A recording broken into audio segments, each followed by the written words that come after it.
Hey guys, welcome to Quinian's Budgetcraft. We're going to continue on those boards today. The length of this one might run into Mel the Terrain Tutor levels of length here. Just kidding. I only mentioned Mel because he has a really awesome Burma build that inspired this build, and he's also launching a Kickstarter for his book, so definitely go over there and show him some support. So like I said in the last video, we're going to build a frame. So you could use a 2x4. I don't have any spare 2x4s, I have some 2x2, and this shouldn't have a whole lot of torque on it, so it should be fine. You need 4 pieces, 2 that are 24 inches long and 2 that are 21 inches long to make up the space for the actual width of the boards, you'll see. And now here's where I'm going to make some carpenters cry. If you don't have a saw capable of making nice straight cuts, you can use something like a dovetail saw or other hand saw. And this is how I went ahead and measured and cut it to make sure it was nice and flush. I use a square to put the line down 2 sides of the board. Then I take the saw and cut into one line, and then bring it over the edge all the way down the side at an angle until it reaches the bottom of the other line, and then just cut it the rest of the way through. I might be doing that wrong, the carpenters here can correct me, but that's what's working for me. Then if you have some clamps, clamp the frame down so it doesn't move on you. I think these are welding clamps. Drill your pilot holes and put the screws in.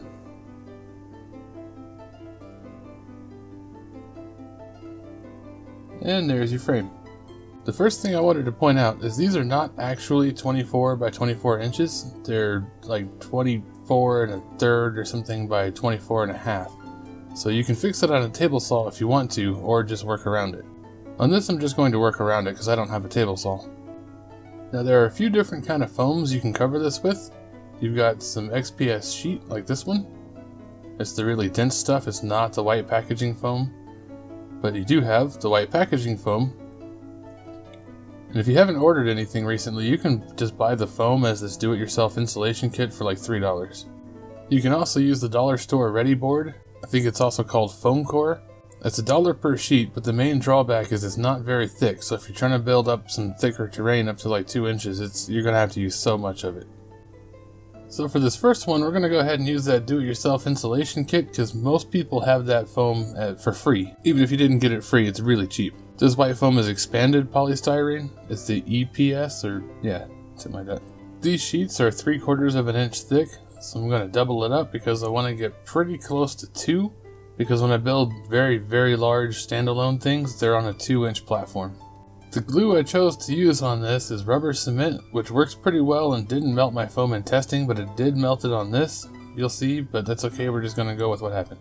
I put my foam on here and cut it, but it wasn't quite cut right, so they didn't line up, which I figured would be okay. I ended up correcting that later. So spread glue all around. Stick the first sheet down. More glue, second sheet. And I just flipped it over and weighted down.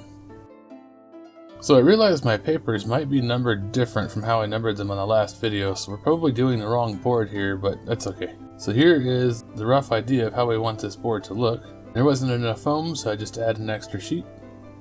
Then draw the coastline and cut it out. Realized that was way too much glue. I probably should have cut the coast and then glued it. Then go through and bevel the edges.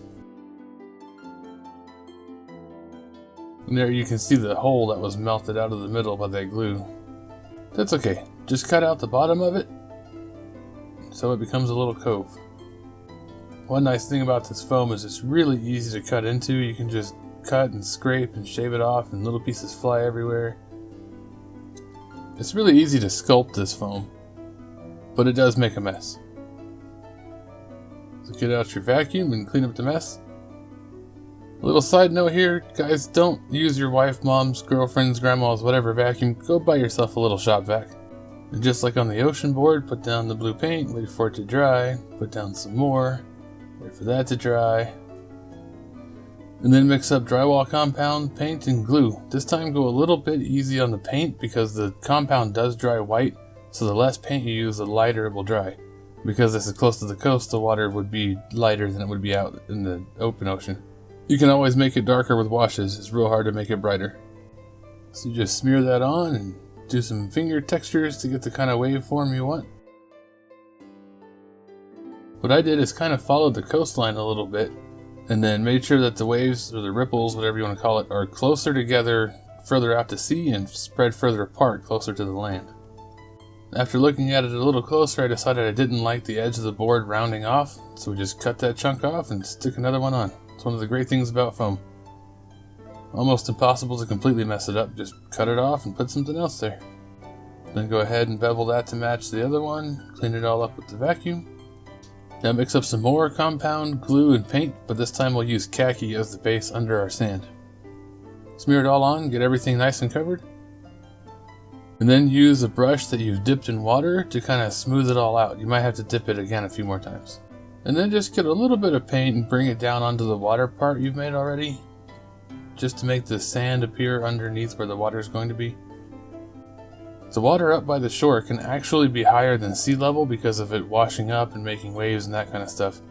So even though it's all the same level right now, the water will actually be higher, so go ahead and put your sand color down. Now I need some rocks. I'm just going to take a scrap of this XPS and chip at it with my thumbnail until I get something that looks like a rock shape. Then for other rocks, I'll take some of these aquarium rocks and mix it with a little bit of glue and gray paint, and then throw your big chunky rocks in that mixture too. Leave them all out to dry, and then you can use them. So all the water was a little too bright for me, so I mixed up some of the Caribbean paint with water and just sprayed everything down with it. And then like on the last board, I used the Admiral Blue to spray the deeper areas. So you end up with something a little bit like this. Then go through and paint any of your cliffs or caves or anything like that a rock color. I just use a darker gray so I could dry brush it later. Put some undiluted PVA down and stuff all the rocks in. Put some more PVA. Totally forget you were supposed to dry brush that first and put some sand down. Now this is the dark play sand. It comes in a 50-pound bag. I don't like the look of it for Caribbean-ish sort of beach sand, but it looks good for where the sand is supposed to be wet. Then put down some watered down PVA and use some of this lizard bedding sand. It's really white and sparkly. Do it on the whole thing. Well, minus the water. Go ahead and knock off the excess. Clean that up.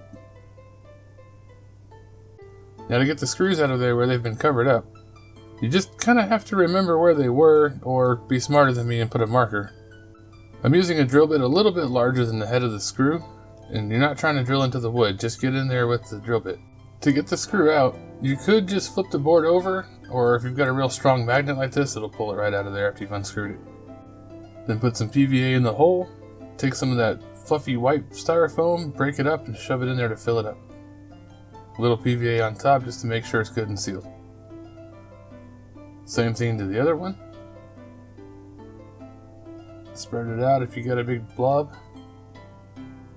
And now we just check the fit with the other board that we've already done just to make sure which lines have to be where. And now we remember that we were supposed to dry brush that and have to go through very carefully dry brushing. I just used a lighter gray. I'm not going for photorealistic, just enough to throw it off so it's not plain one solid gray. Same thing as the other one, just do the white dry brush on the waves. Now I'll put down some undiluted PVA. I'm using Eileen's tacky glue. And then the darker play sand wherever you want the sand to look like it's wet. And then just sort of sprinkle a little more to make it blend in. Caribbean beaches look like they're solid white, but they're not actually. And also solid white sand is really unfun to look at. So just sprinkle a little bit of the play sand through it to kind of break up the white. This stuff is DAP clear caulking. It's acrylic latex caulk plus silicone, something I'm not sure if it's paintable. That doesn't really matter, we're not going to use paint on it. This stuff does dry clear even though it goes on white. Put it all along your entire coastline where you're supposed to have waves and splashes and that kind of thing. Smear it out with a popsicle stick, your finger, whatever works for you. Once this is closer to being dry, you can actually sort of pinch it and pull it into rolling wave effects if you want. I didn't go that far with it. Now that that's dry, it's clear, and you can see the wet sand underneath the shiny. Take a pretty garbage old brush that's real stiff and real wide, and put Mod Podge gloss down, wherever you want the other waves to be. After about 10 minutes or so, the Mod Podge will get kind of stiff and you can poke at it and pull up more wave effects, kind of like we were doing with the drywall compound. This also does dry mostly clear. Make sure you get it all in the cave. The whole cave is supposed to be wet. Anywhere else you've got the caulking, you want to put that on there just to double up on the effect. And there you go, that's where we're going to leave this one, because it would be kind of pointless to go ahead and try to finish the edges and stuff when you are going to have to mess with the edges to make it line up with the other ones. In the next one, we'll get the other ones done and show you how to make all the edges line up. So here's a quick dry fit look at what we have so far. Sorry about the weird camera angle and framing. One day when I'm all grown up, I hope to have the kind of room Mel does. We'll use these different foams on each one just to see what kind of effects we can get and how hard it is to work with. Make them all match up, make them all shiny, and then go from there. Well, alright guys, thanks for sticking around this long. Remember to like, share, comment, subscribe, all that stuff, and I'll catch you guys in the next one.